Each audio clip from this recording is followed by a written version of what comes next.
عشق تم سے ہوا کی آنے والی ایپیسوڈ میں اب لوگ دیکھنے والے ہیں، اور اس ڈرامہ کی آنے والی ایپیسوڈ تو بہت ہی مزیدار ہونے والی ہے، کیونکہ آگے چل کر آپ لوگ دیکھیں گے کہ عمر اور نفیس کی بہت بری طرح لڑائی ہونے والی ہے، اور وہ لڑائی صرف اور صرف اس لیے ہوتی ہے کیونکہ گل کو نفیس نے تنگ کر کے رکھا ہوتا ہے،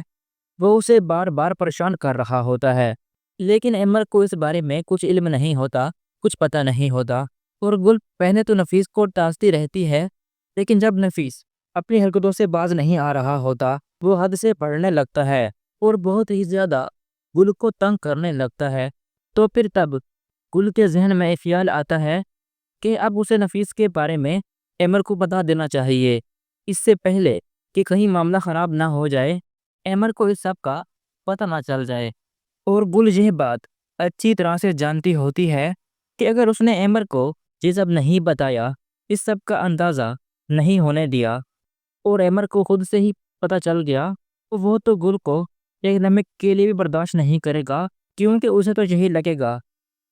کہ گل یہ سب جان بوجھ کر کر رہی ہے۔ اسی لیے اب گل عمر کو بتا ہی دیتی ہے، عمر نفیس مجھے کافی دنوں سے تنگ کر رہا ہے، اس نے مجھے پریشان کر کے رکھا ہوا ہے۔ تو پھر یہ سن کر عمر تو بہت ہی غصے میں آ جاتا ہے، اور جس کے بعد عمر نفیس کو بہت ڈانٹتا ہے، اور عمر نفیس سے کہتا ہے تم یہ بات اچھی طرح سے جانتے ہو کہ گل میری بیوی ہے، اور میں اپنی بیوی کا ساتھ کبھی بھی نہیں چھوڑ سکتا، اسے کسی بھی مشکل میں نہیں دیکھ سکتا۔ اور عمر ایک بار پھر نفیس سے کہتا ہے، اور ہاں میری ایک بات کان کھول کر سن لو، جتنا سب کچھ ہونا تھا وہ تو ہو چکا ہے، لیکن اب اگر دوبارہ تکلیف پہنچائی یا پریشان کرنے کی کوشش کی تو پھر مجھ سے برا کوئی نہیں ہوگا، میں تمہارا وہ حال کروں گا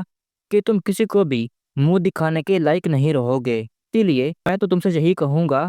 کہ تم اپنی حرکتوں سے باز آ جاؤ، اسی میں ہی تمہارا فائدہ ہے۔ ناظرین، ویسے آپ لوگوں کو کیا لگتا ہے کہ کیا نفیس اپنی حرکتوں سے باز آئے گا؟